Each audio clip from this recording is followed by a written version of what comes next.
Pessoal, boa noite. Veja qual o ponto que eu parei com a matéria na última aula, enquanto eu faço chamadas.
Vê se o áudio melhorou agora.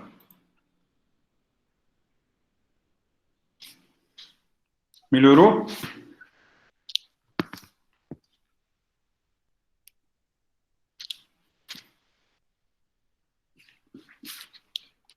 Ok. Boa noite. O conteúdo em si era de audiência trabalhista, né?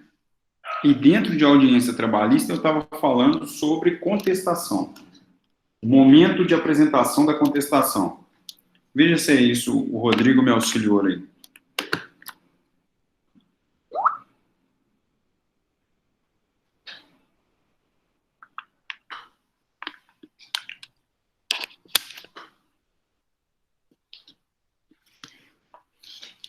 Isso, né? Então, deixa eu só localizar aqui. Porque eu estava dizendo.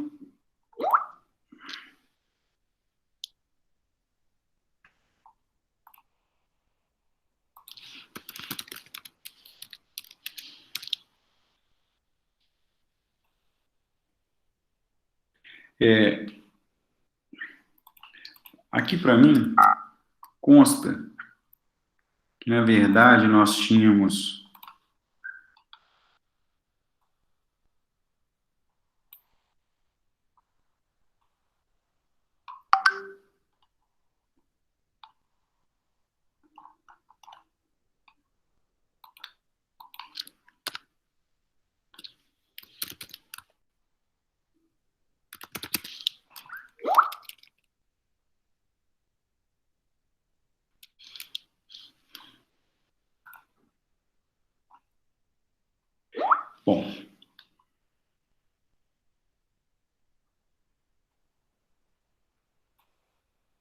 Exatamente isso. Na minha anotação, eu estava dizendo para vocês o momento para apresentar a contestação. E, na verdade, mesmo se tratando de PJE,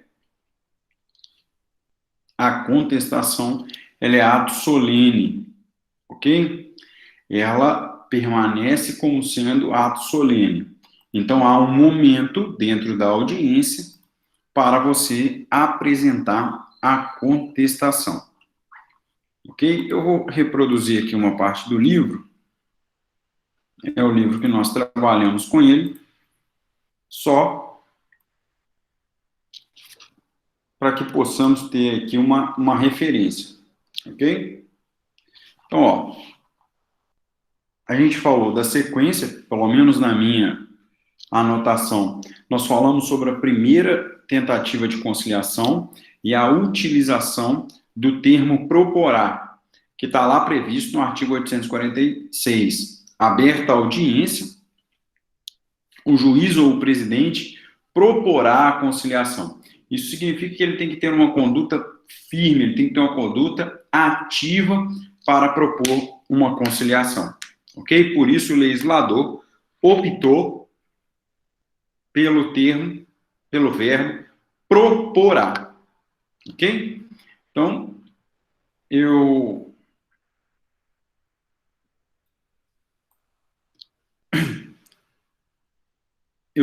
mencionei isso para os senhores, vão acompanhando comigo, porque se eu não falei isso, é preciso nós falarmos. Bom, se houver acordo, vai lavrar o termo de acordo, ok? E esse termo de acordo vale como decisão irrecorrível, exceto nas hipóteses de ação rescisória, ok? Mas não cabe recurso do termo de acordo na Justiça do Trabalho. Isso acontece comigo diversas vezes, principalmente quando o trabalhador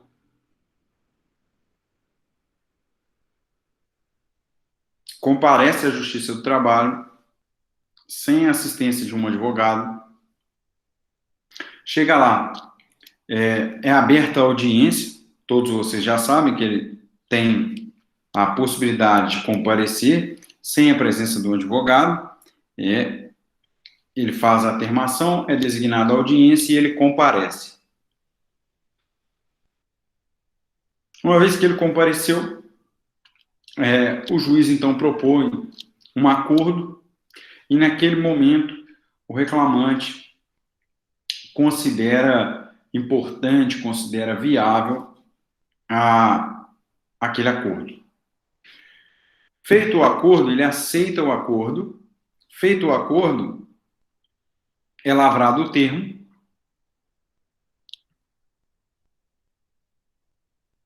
Por exemplo, do parcelamento de verbas e etc. Uma vez que ele aceitou o acordo e foi lavrado esse termo tem validade, esse acordo homologado, né? Ele tem validade como decisão irrecorrível. E aí ele acaba, depois, por algum motivo, não concordando com esse cálculo, com esses valores, e acaba procurando, dizendo, olha, no dia eu fiquei muito nervoso, no dia eu não entendi direito, enfim. São vários os motivos que ele alega por não ter concordado posteriormente com aquele acordo. Então, isso é uma coisa que acontece muito. E é importante que vocês saibam que esse acordo, ele valerá como decisão irrecorrível, exceto nos casos de ação rescisória.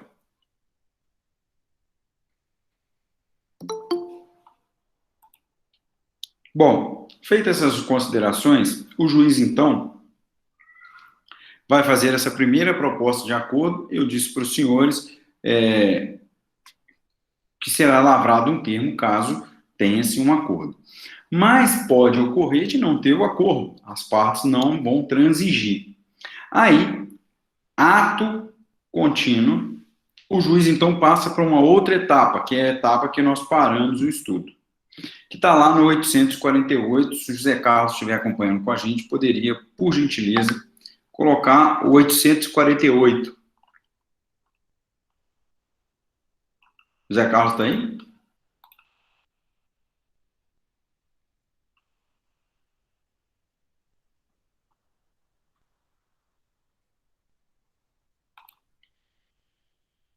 José Carlos, se for possível para a gente colocar o 848.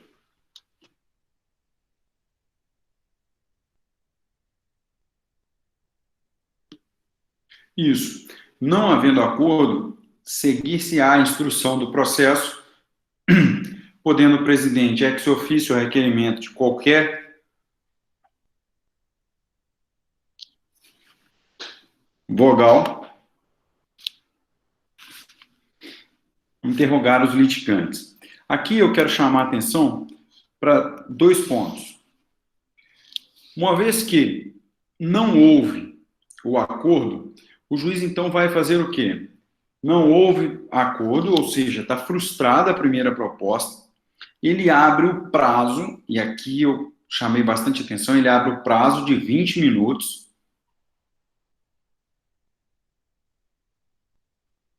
para o reclamado apresentar defesa. Ok? Então, ele abre prazo de 20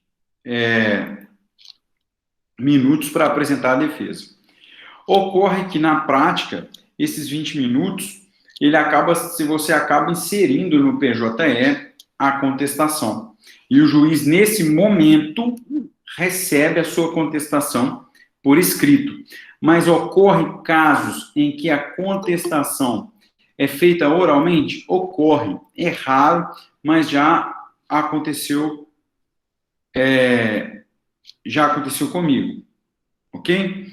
Agora, recente, uma audiência, uma empresa, o proprietário compareceu sem advogado e o juiz disse, olha, eu vou te dar 20 minutos para você falar, para apresentar a sua defesa. Ele ficou um pouco oscilante, e aí o juiz disse, olha, você vai fazer o seguinte, você vai falar para a secretária da audiência o que você, de fato, acha que aconteceu e o que você acha que você tem direito. Você vai falar com as suas palavras. E o que a secretária fez? Ela redigiu e aquilo que ele falava, ela colocou em termo no próprio processo. Ok?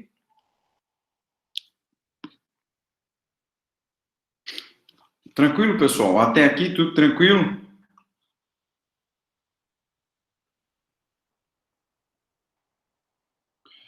Ok, então, na minha anotação, esse é o exato ponto em que eu parei a matéria.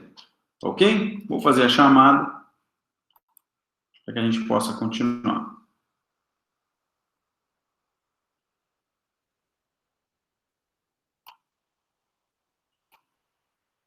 Bruna, Carolina Michelito, Eduarda, Elimar, Fernando, José Carlos, Laline, Laura Couto, Lavínia, Leandro Teixeira, Letícia Castro,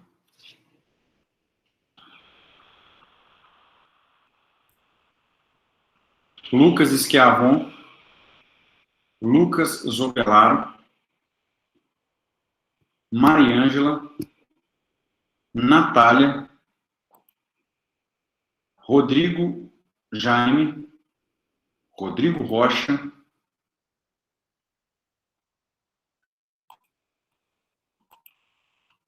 Shirley,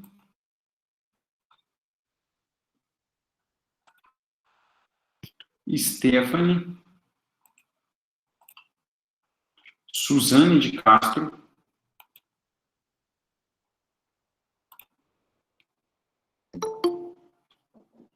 Tainá, Tamara e Vanessa Batista.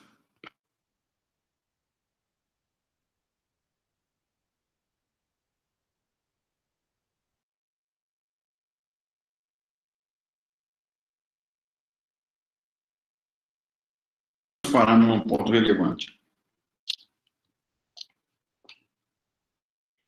Porque agora nós passamos para a instrução propriamente dita.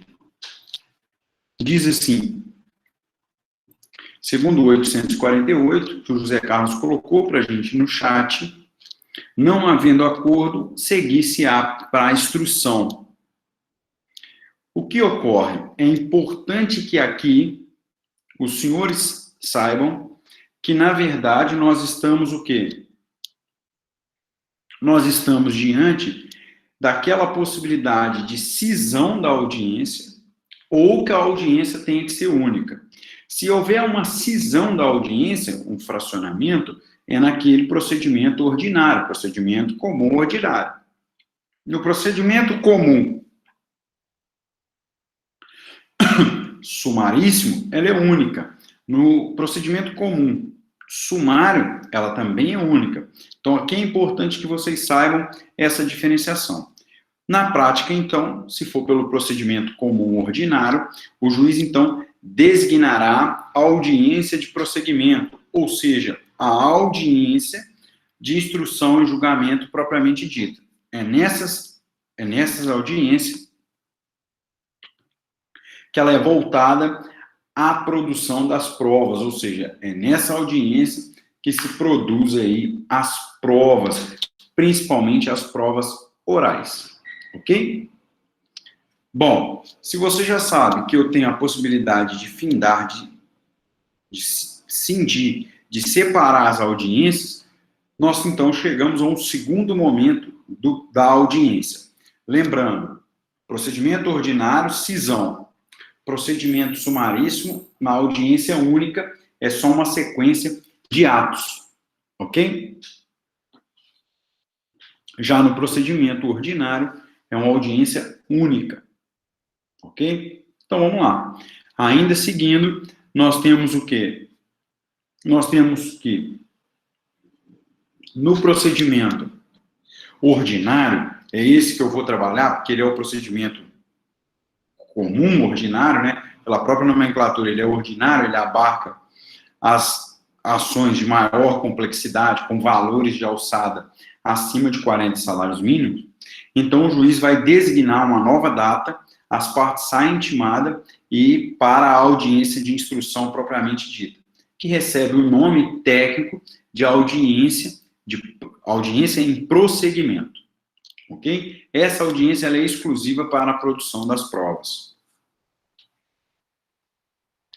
Bom, nessa audiência, será ouvida as partes, essa é a sequência, ouvida as partes, as provas testemunhais. Então, eu tenho depoimento pessoal. O depoimento pessoal, você requer o depoimento pessoal de forma oral. Então, o juiz vai apresentar para vocês a possibilidade de, doutor, quais são as provas orais que pretende produzir? Isso na própria sentada. Doutor, quais são as provas orais que pretende produzir?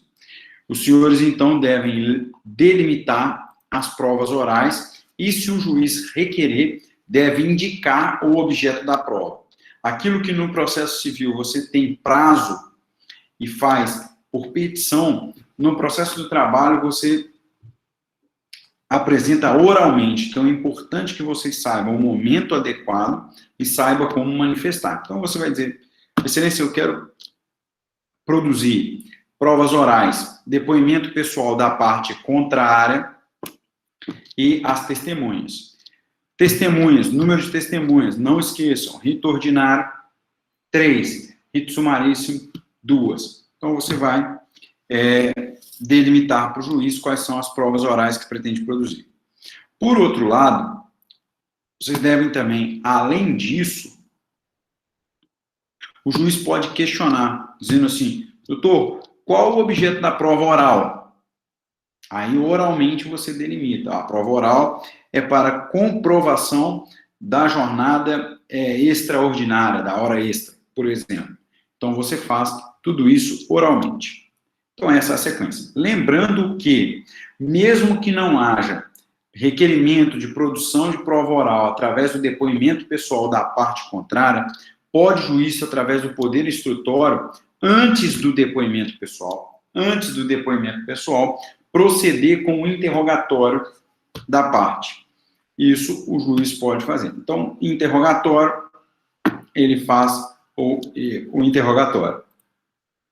Bom, então nós temos interrogatório, depoimento pessoal, oitiva da testemunha, temos também a possibilidade de esclarecimentos periciais, o perito pode ser chamado para prestar esclarecimentos, ok?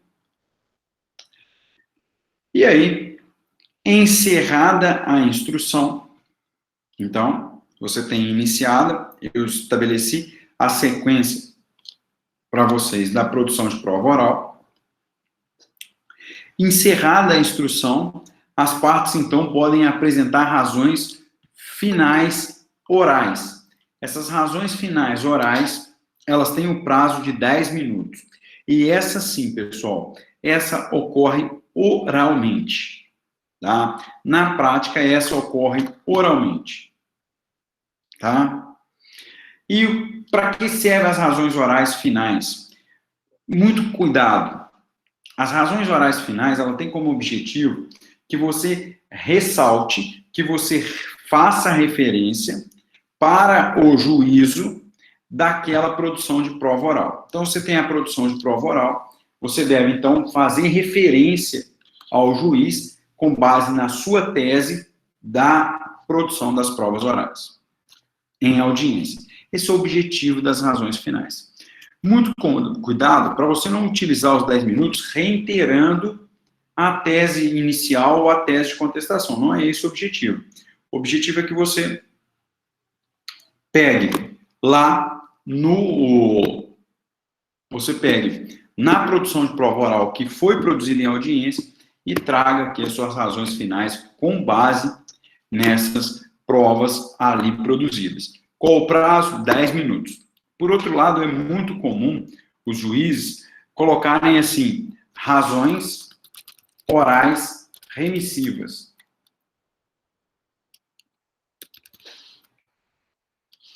Eu pergunto a vocês, dentro do nosso exercício de hoje, para vocês mandarem para mim, o que significa razões orais remissivas? O que significa razões orais remissivas? E qual a sua relação com o julgamento do processo? Ok? Então, eu quero saber de vocês, o que significa razões orais, essas que a gente está falando, que são as razões finais, remissivas? O que significa? O que significa isso para o reclamante? O que significa isso para o reclamado? E qual a sua relação com o julgamento? Ficou claro aí? 5 minutinhos? Essa é moleza, né?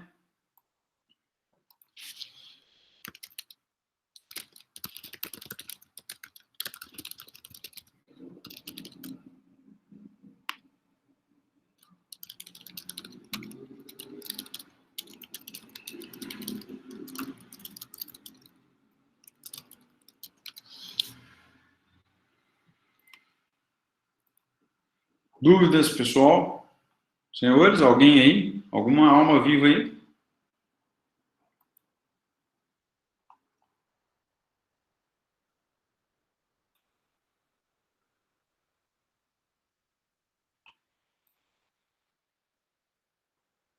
De boa na Lagoa? Natália, chegou agora há pouco.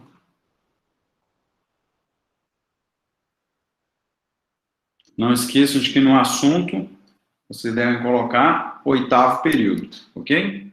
Stephanie caiu a conexão, mas parece que voltou.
Ô, Bruno,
Tem sim, vou te mandar ela. bruno.oliveira@unifagoc.edu.br.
Podemos continuar ou querem mais um tempo aí?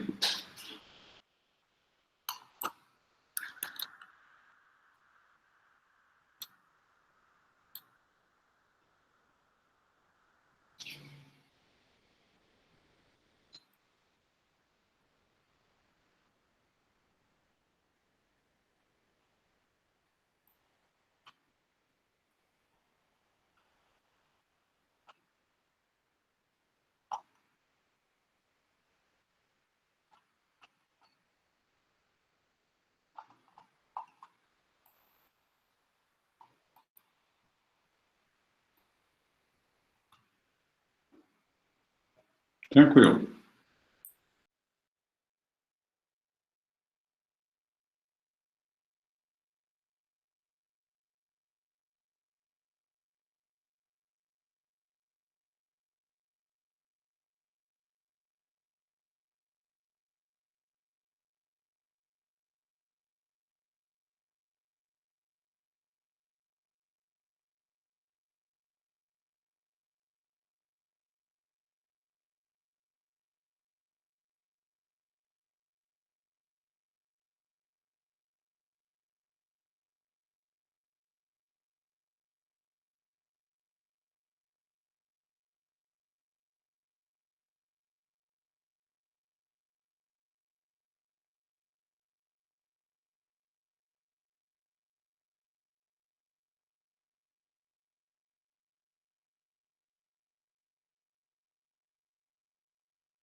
Essa que está passando aqui, agora o que está aparecendo para vocês aqui, o Rodrigo, é o material que está no Siga. Mas aquela que eu tinha colocado antes é do Carlos Henrique Bezerra Leite. Eu estava com um livro físico aqui, mas eu tenho ele em PDF. Só respondendo aqui a Laline e a Tainá, no assunto tem que colocar o 8º período, tá ok?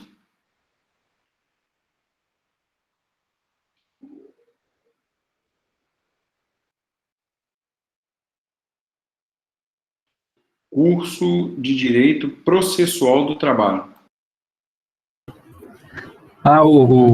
Cisado. É porque eu cheguei até a te pedir por e-mail, só que eu acho que você mandou o direito do trabalho, entendeu? Sem ser o processo. Então eu devo ter mandado o título errado, cara. Isso. Se tiver como, eu te mando um outro e-mail agora pedindo, mas se você puder mandar o processo. Sim, pode me mandar um zap, que eu tô com um zap aberto aqui, eu te mandei pelo zap, agora você passa aí pro grupo da sala. Ah, beleza. Obrigado. Peraí, deixa eu só trocar aqui que eu já te mando, peraí. Me manda um oi aqui só para eu...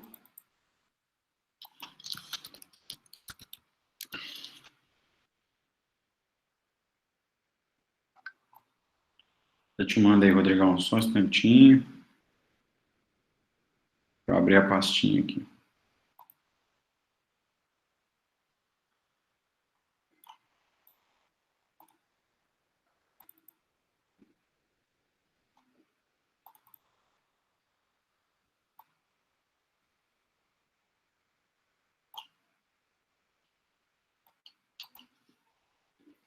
Confere aí direitinho, tá carregando aqui, se confere se é esse mesmo, se foi do direitinho.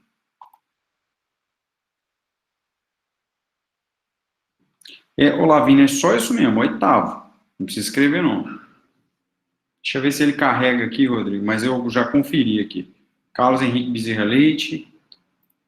Vou só pegar meu celular, que meu celular tá longe, ele não está reconhecendo. Só um instantinho.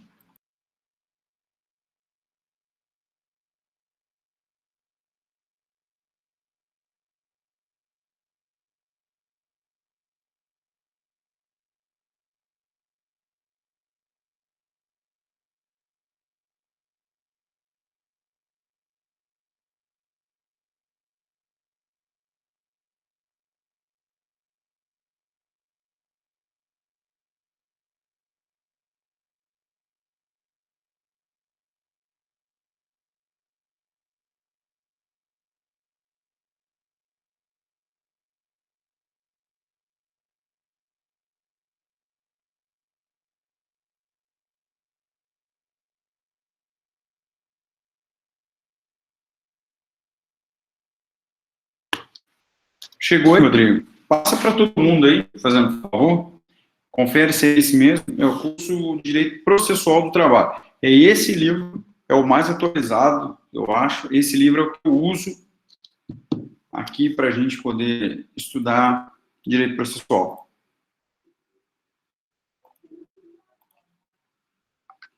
Faz esse favor para mim.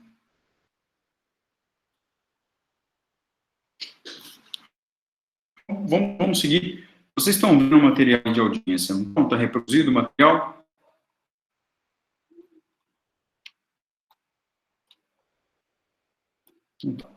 Bom, como eu estava dizendo a vocês, o que são as razões finais orais remissivas?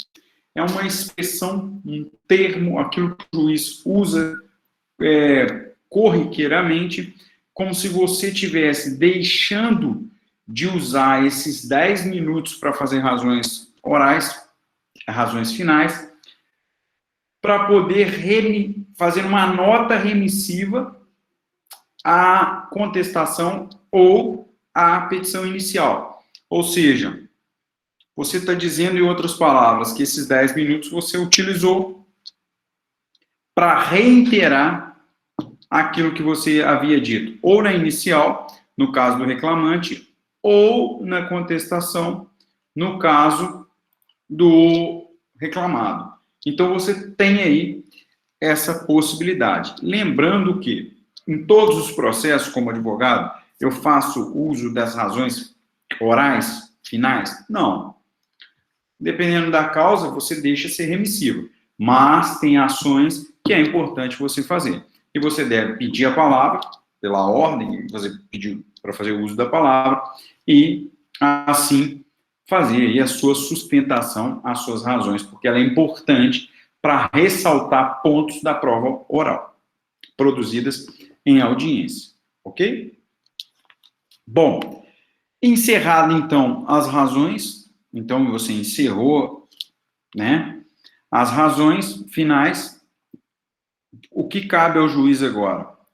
O juiz, então, deve obrigatoriamente, sob pena de nulidade absoluta, apresentar a segunda proposta de conciliação. Mas, tecnicamente, ele apresenta uma segunda proposta? Não. Ele renova a proposta de conciliação.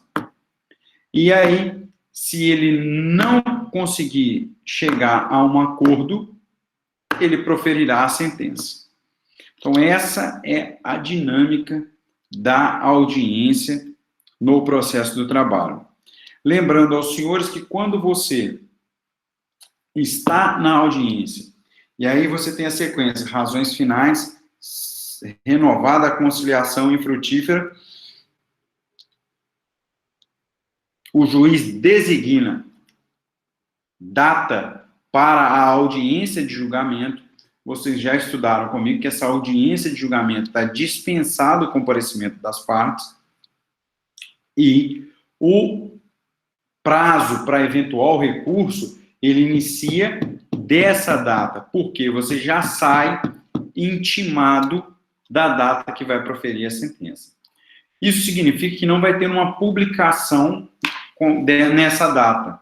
Você já sai intimado de que a sentença vai sair nessa data, que também é chamada de audiência de julgamento. Ok? Já fazendo uma pequena observação, no procedimento sumaríssimo,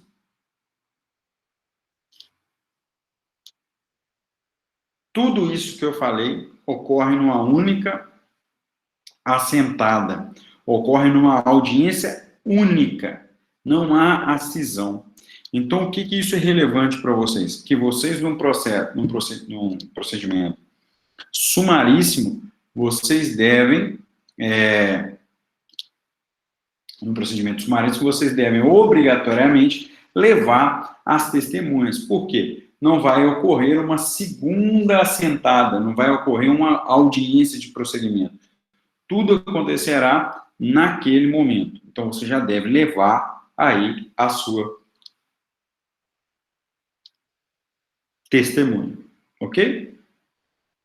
Porque todas as provas serão produzidas na própria audiência pelo rito sumaríssimo. Tudo bem? Pessoal, alguma dúvida até aqui?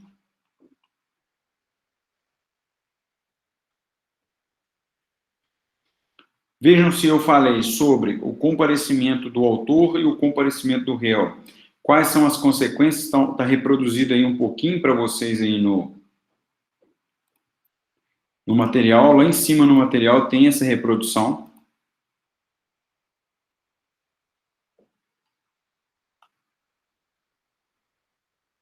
As consequências eu coloquei em azul.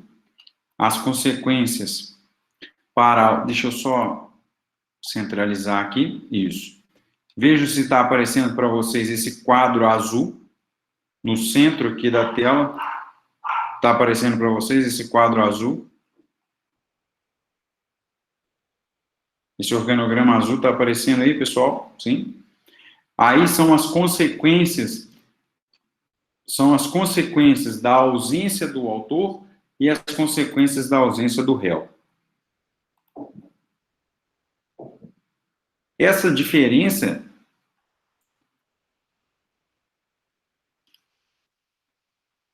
ficou um pouco pequeno. Vê se melhorou. Essas duas consequências, elas demonstram uma proteção processual dada ao reclamante. Vejam, se o reclamante não comparecer à audiência sem justificativa, a consequência para ele é o arquivamento da reclamação. Já para o reclamado, se ele não comparecer, há a revelia, além da confissão quanto à matéria fática. Então, nós temos duas consequências, são consequências diversas em relação à ausência do reclamante e à ausência do reclamado. Aqui eu também faço uma outra ponderação para os senhores. Vejam, esse esquema aqui, esse quadro azul aqui, ele faz referência à audiência inaugural.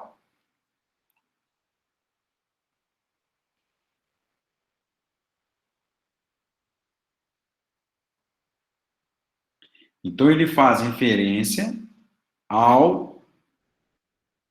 audiência inaugural. Se for no procedimento comum ordinário e houver a designação de nova data de audiência de prosseguimento, e nessa audiência a ausência tanto do reclamante quanto do reclamado, a consequência é a mesma, confissão quanto à matéria fática. Eu repito, esse quadro que está aqui, ele faz referência ao caso específico da audiência inaugural.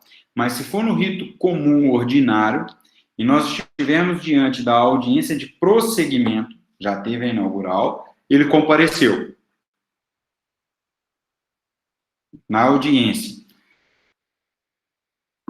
de prosseguimento, aí ele não comparece. Se nessa audiência ele não comparecer, a consequência é a mesma, tanto para o reclamante quanto para o reclamado, que é a confissão quanto a matéria fática. Não há que se falar em revelia, mas há que se falar em confissão. Ficou claro isso?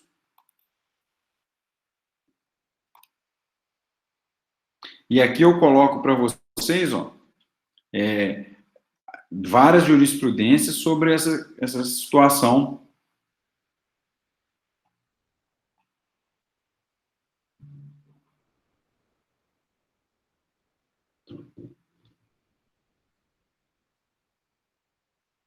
Vendo aqui? Súmula, vou passar aqui um marca-texto aqui na súmula. Deixa eu ver se eu consigo passar um marca-texto. Passei, não consegui não. Mas todo mundo está vendo de azulzinho a súmula 74. Essa súmula, inclusive, eles colocam a transcrição dessa súmula na própria ata. Tá? Vejam, aplica-se a confissão à parte que expressamente intimada com aquela combinação não comparecer à audiência em prosseguimento, na qual deveria depor.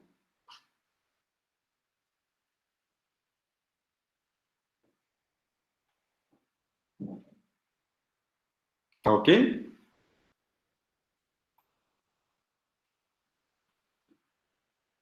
Bom, ainda seguindo nessa explicação da audiência, nós temos o quê? A questão também que está aqui nas minhas anotações, que eu havia dito a vocês, sobre o comparecimento espontâneo da testemunha e o convite. Inclusive, eu coloquei uma questão para vocês resolverem sobre como que se comprova o convite. Lembro até que o Lucas Zopelaro ficou ainda com dúvida, disse, ainda estou com dúvida quanto a essa situação. Mas é um ponto aqui para reflexão, que as testemunhas vão comparecer via de regra espontaneamente. Se elas não comparecerem, aí você comprova que as convidou e o juiz, então, determina a sua intimação. Lembrando que, e aí eu coloco também uma observação, não se utiliza ou não se exige a utilização da regra prevista no artigo 455 do CPC, que é aqueles prazos, aquele formato de notificação. Não se exige esses requisitos do 455, ou seja, não se aplica, isso é muito comum em prova fechada, não se aplica o 455 do CPC com base no 769 da CLT. Não há essa aplicação subsidiária.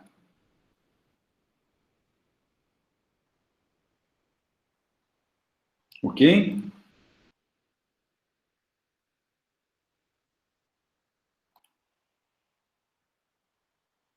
Isso, exatamente, Lucas, qualquer meio. Tem uma audiência amanhã em que ele fez a cartinha nos termos do 455. Eu vou até pedir o José Carlos, coloque para a gente o 455, se for possível, mas agora do CPC, ele colocou a cartinha, mas ele mandou pelo WhatsApp. Aí ele pegou um print da pessoa e colocou. Eu tinha feito isso, acho que usei esse exemplo com vocês. Eu mandei, quando a pessoa visualizou, ficou azulzinho, ainda pus uma setinha, falando, não, ela viu, a pessoa viu. Ok?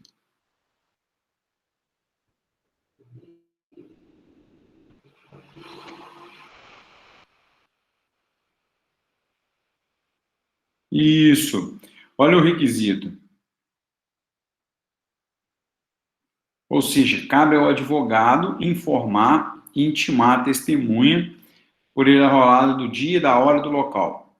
Você tem que fazer o quê? No processo do trabalho não se exige que seja feito, apresentado anteriormente o rol de testemunhas. Você pode apresentar as testemunhas espontaneamente, então você não precisa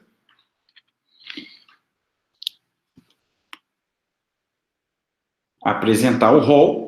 Você também não precisa de cumprir esses prazos aí, o prazo de 3 dias da audiência, com cópia da correspondência, intimação e comprovante de recebimento.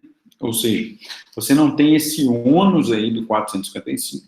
Basta um convite, basta uma forma de convidá-lo, conforme o Lucas colocou para a gente ali. Pode ser um e-mail, uma conversa de WhatsApp, um fax. A minha audiência de amanhã é interessante, porque a moça responde assim, eu estou pela reclamada. E o advogado da reclamante manda essa carta, nesse formato aí, pelo WhatsApp. Aí a pessoa responde assim, Laura, eu não vou de jeito nenhum ser testemunha nesse processo. O advogado pegou e falou, ela tem ciência e se recusa. Portanto, é necessário agora expedir uma intimação para que ela compareça sob pena de condução coercitiva. Então, vejam, bastou uma simples conversa de WhatsApp, apesar do advogado, assim como eu faço, ter feito uma cartinha, convite, uma formalidade interessante. Ok? Então, são pontos aí que eu quero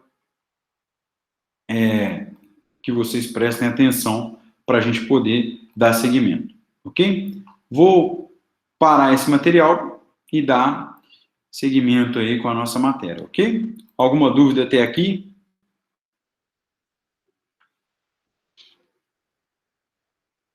Tudo ok?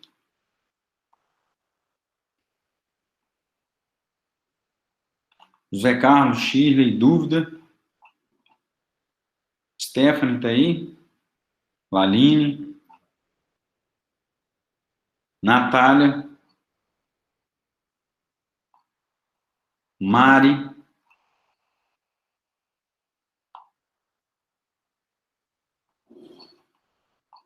Todo mundo aí?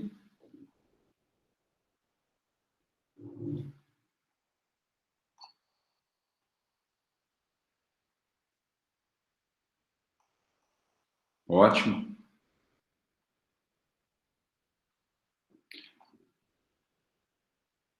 Suzane?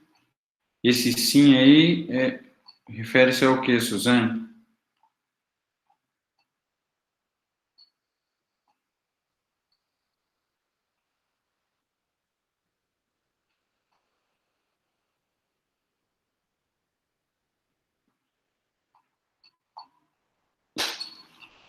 Bom, eu já havia dito a vocês que nós passamos pela explicação da contestação, nós passamos pelo rol do 337 do CPC, que deve ser alegado antes de... Ah, perfeito. Esse rol do 337, falei com vocês sobre as exceções da matéria, lá do 114 da Constituição, exceção de incompetência territorial, vão confirmando comigo isso.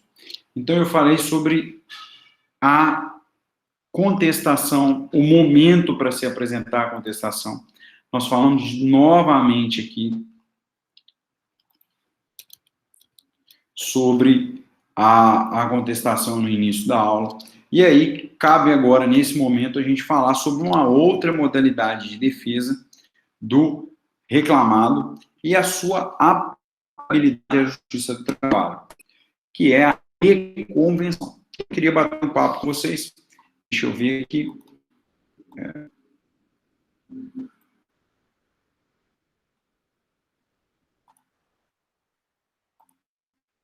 Vamos bater um papo sobre a convenção. Vocês vão utilizar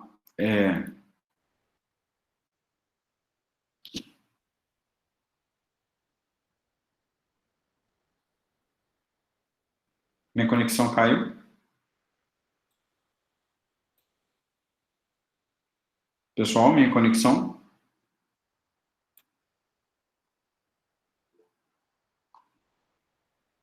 Caiu não? Pra mim tá normal. Oi? Acho que alguém falou alguma coisa, não consegui ouvir.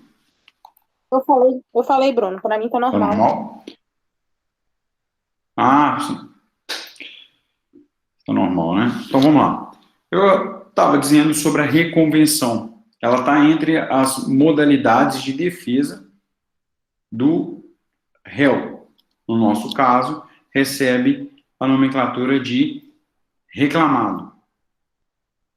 Bom, a reconvenção ela tem algumas características, ela tem algumas peculiaridades, que nós trazemos lá do conhecimento do processo civil. Quais são os requisitos específicos da reconvenção? E qual o momento que se apresenta a reconvenção? Eu já adianto, o momento para se apresentar a reconvenção é junto com a contestação. Então, a reconvenção, ela é apresentada, tá? Junto ou no mesmo momento da contestação. Então, se aplica o 343 do CPC, ó, na contestação, quando diz na contestação, no corpo da contestação, é lícito ao réu propor reconvenção para manifestar pretensão própria. E aí entra os requisitos, ó. Ela tem que ser conexa com a pretensão principal. E aí eu já digo aos senhores, ó, ela tem que ter litispendência, mesmas partes, mesmo pedido, mesma causa de pedir. Outro requisito específico, tem que ser mesmo procedimento e o mesmo juízo competente. Então, eu tenho mesmo procedimento e mesmo juízo competente, ok? São essas as características da reconvenção. Outra situação relevante na reconvenção é que a reconvenção ela não pode somente discutir matéria que já é objeto da contestação. Significa que se a contestação ou a improcedência do pedido for suficiente para o réu, não é necessário ingressar com a reconvenção. Eu sempre digo para os meus alunos que a reconvenção ela é uma forma de ampliar a cognição do magistrado. Significa que o magistrado tem uma cognição desse tamanho, em que eu tenho pedido e a contestação, a impugnação desse pedido. Quando eu venho na contestação e trago a reconvenção, é como se eu estivesse ampliando a cognição do juiz, porque além de julgar se procede ou não a petição inicial, ele tem que julgar agora o meu pedido na reconvenção. Para que eu faça um pedido, é necessário, então, que amplie a cognição do magistrado. Ok?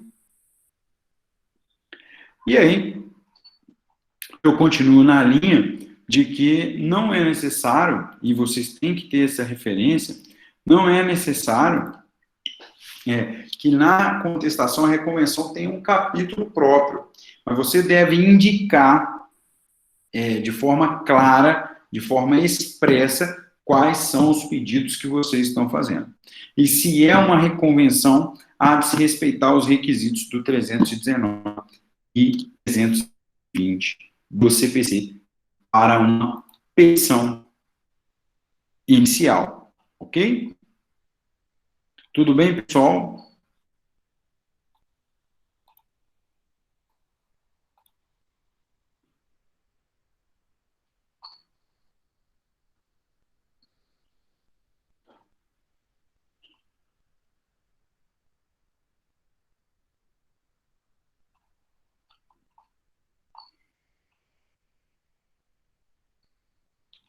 Ok. Então, vamos seguir. Lavínia, Vanessa, vamos seguir.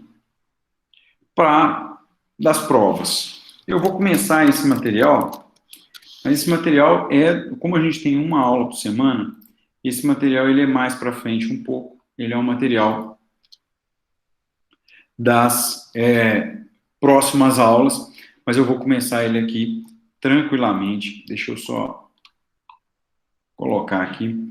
Eu vou passar para vocês direto do livro, não é um material que eu esteja com ele aqui, para colocar no SIGA, colocar para vocês, que são das provas. A gente começa a análise das provas em espécie e qual o momento ideal para a produção de provas. Lembrando que a gente tem no processo do trabalho o princípio da oralidade. Ok? Princípio da oralidade. Deixa eu perguntar a vocês. Quem aqui já assistiu uma audiência de instrução trabalhista?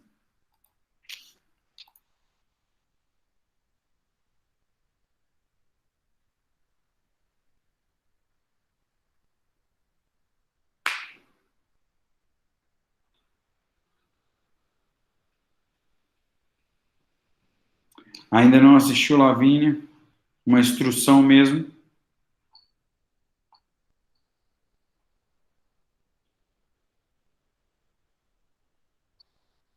Nós não podemos deixar isso acontecer, hein?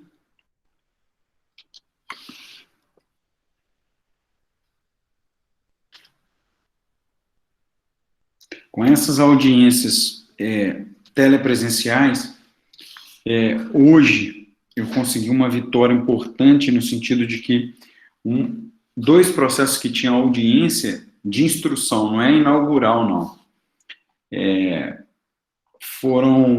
Nós fizemos uma manifestação sobre a rigidez da prova oral. Por que estava acontecendo? Estava fazendo a coleta de provas orais de forma remota. Isso estava, de certa forma, prejudicando. Nós fizemos uma petição conjunta, reclamante e reclamado, e o juiz acatou o nosso pedido para que a audiência fosse presencial.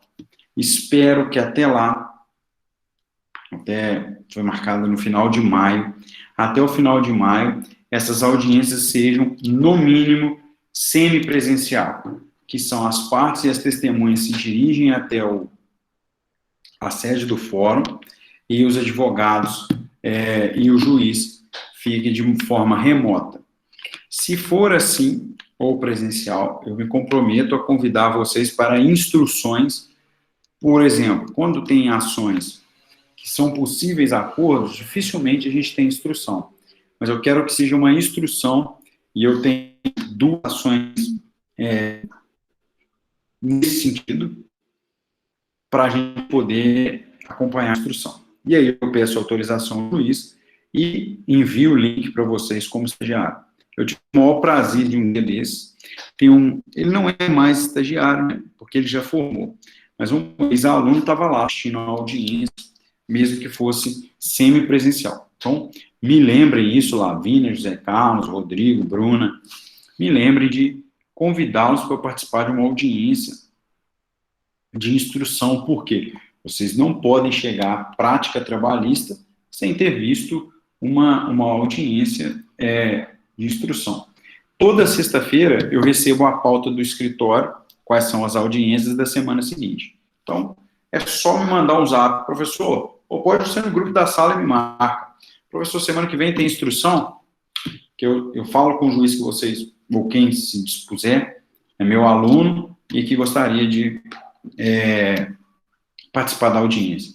Com isso, eu acho que a gente consegue, bacana, que vocês assistam aí, pelo menos, umas 4 audiências de instrução até o final do semestre, para cada um. Isso porque, para vocês justamente ver essa dinâmica, principalmente o peso, e aí entra na nossa matéria, o peso que se tem a prova testemunhal no processo do trabalho. Pela própria natureza da relação jurídica envolvida, o peso que se dá à prova testemunhal. Tá? Bom, eu separei aqui no material, antes de adentrar nas provas em espécie, lembrando a vocês da sequência, né? Interrogatório, depoimento pessoal, oitiva de testemunha, oitiva do perito, caso o juiz assim entenda, e aí depois a gente entra na parte do encerramento e razões finais. Bom, aqui a gente tem, então, alguns princípios que eu quero somente relembrá-los. Princípio do contraditório, da ampla defesa. É importante que vocês saibam que as provas, ela é direcionada ao juízo. A parte, ela produz a prova. Mas a prova não é da parte. A prova é do juízo. Ok? E essa prova é direcionada ao juízo. Isso porque, com essa informação lá na frente, eu vou trazer uma explicação para vocês, principalmente da prova testemunhal.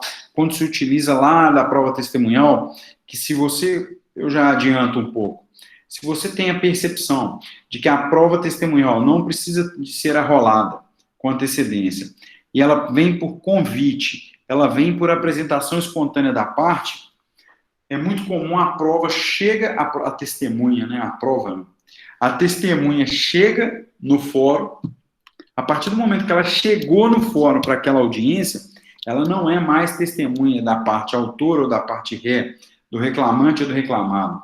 Ela é testemunha do juízo. E a oitiva dela, a ordem da oitiva, aí depende de quem trouxe. Ok? Então é muito comum isso. Já tive casos assim, não foi muito favorável para mim, mas posso explicar aos senhores. Eu tinha lá uma ação que dependia de prova oral, de testemunha. Era uma questão de jornada de hora extra. A empresa, que era uma farmácia, trouxe 2 testemunhas. A ordem é sempre do reclamante e depois do reclamado. Na hora que nós sentamos lá, a reclamante disse para mim assim, olha, aquela testemunha que a empresa trouxe ia ser ideal para a gente, porque ela viu tudo. O juiz foi, direcionou a mim, doutor, quais são as provas orais? Depoimento pessoal e testemunhal. Prova testemunhal. Ok, doutor. Aí ouviu lá o preposto da empresa. Depois, doutor, qual é a testemunha? Eu disse, a dona Maria, que está ali fora. O advogado da empresa falou, pela ordem. Não, não, não, não, não. A dona Maria veio como testemunha da empresa. Você, na condição de juiz, e foi isso que o juiz fez, falou, doutor, ela está aqui? Tá, ela tá. Ela veio espontaneamente, veio. Então, ela é do juízo. O doutor disse que é prova testemunhal do reclamante. Vamos ouvir primeiro. No muito, doutor, eu vou colocar como testemunha comum as partes. O que isso tem de relevância? A ordem com que se pergunta, porque eu pude fazer as primeiras perguntas. E se ela fosse testemunha da reclamada, as perguntas seriam feitas primeiro pela reclamada e depois por mim. Ficou claro esse meu exemplo? Da importância da análise da prova testemunhal? Só o Rodrigo? Carol?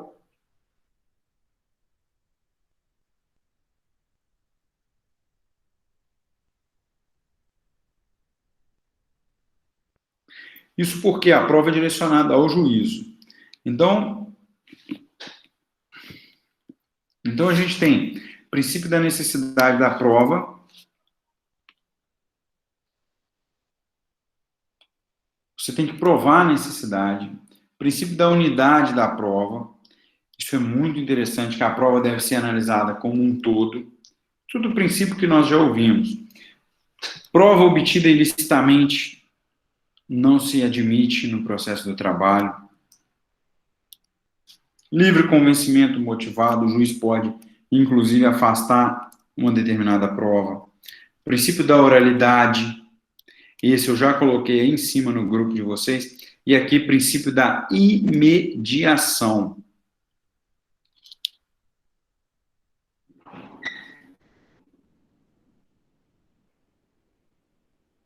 O que significa o princípio da imediação? Para alunos como a Stephanie, que anota, é importante anotar o princípio da imediação. Mais cedo ou mais tarde, o princípio da imediação vai salvar os senhores. O que é o princípio da imediação? O juiz de primeiro grau, ele é quem colhe diretamente a prova. Ele teve contato próximo com a prova. Isso é imediação, ele estava próximo da prova. Bom, ele que interroga, ele que ouve. Então, isso significa que o aspecto técnico, o aspecto de referência dessa prova tem peso o juiz que colheu essa prova. Então, o juiz que colheu essa prova, ele, mais do que ninguém, teve a percepção da confiança, da segurança dessa prova oral. Bom, o que isso tem previsto na legislação? Para quem não está vendo aí a parte do livro, eu vou colocar o que isso tem de forma expressa na legislação. Está aqui para vocês no grupo. No processo do trabalho, o princípio da imediação está previsto no 848, que faculta ao juiz, de ofício, interrogar os litigantes. E no 852D, procedimento sumaríssimo, que confere ao juiz ampla liberdade para determinar as provas a serem produzidas, considerando o ônus probatório de cada litigante, podendo ainda dar especial valor às regras de experiência comum e técnica. Significa que o juiz pode, por exemplo, dizer assim, afasta o depoimento da testemunha João por considerar pela experiência comum de que ele mentiu, pois estava inseguro. Ele pode fundamentar assim? Pode, pelo princípio da imediação. Por isso da dificuldade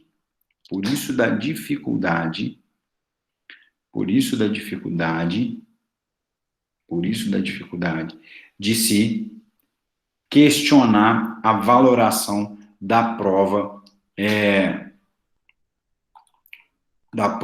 testemunhal em nível de segundo grau, ou seja, perante o tribunal, é muito difícil você questionar a valoração da prova dada pelo magistrado no momento da audiência de instrução. Isso vai salvar vocês, ou pode também frustrar as perspectivas de vocês de um resultado procedente, satisfatório no processo. É muito comum, quando se vai fazer um recurso ordinário para o tribunal, quando você lê a ata, você fala, nossa, mas essa testemunha falou mentira demais, eu lembro. Mas o juiz deu um valor especial ao depoimento dela, não considerou que ela tinha mentido. Ok? Então fica aqui o procedimento, ou o princípio da imediação. Alguma dúvida em relação ao princípio da imediação? Não? Tranquilo? Vou fazer a segunda chamada, e à medida que forem respondendo, estão dispensados. Desejo a todo mundo uma boa noite, e se cuidem, hein? Bruna Mendonça, Carolina Michelito, Eduarda Barbieri, Elimar, Fernando, José Carlos, Laline, Laura, Lavínia, Leandro,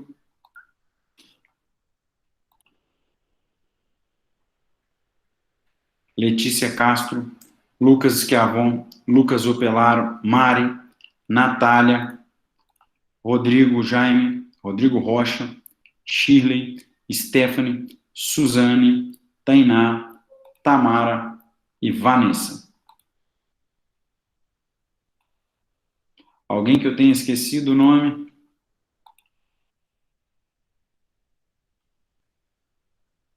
De novo, Natália. Já coloquei presença. Lucas, coloquei presença. Tainá, coloquei presença. Mais alguém? Ô, Bruno, Tranquilo, eu tranquilo. cheguei 7h09. Aí eu não respondi Oi? a primeira chamada, não. Eu cheguei 7h09, aí eu não respondi a primeira chamada, não. Não, eu vi. Tá tranquilo. Fala ali. Obrigada. Tá Tá, joia, obrigada. dentro do tolerável, vamos dizer assim. Princípio da imediação.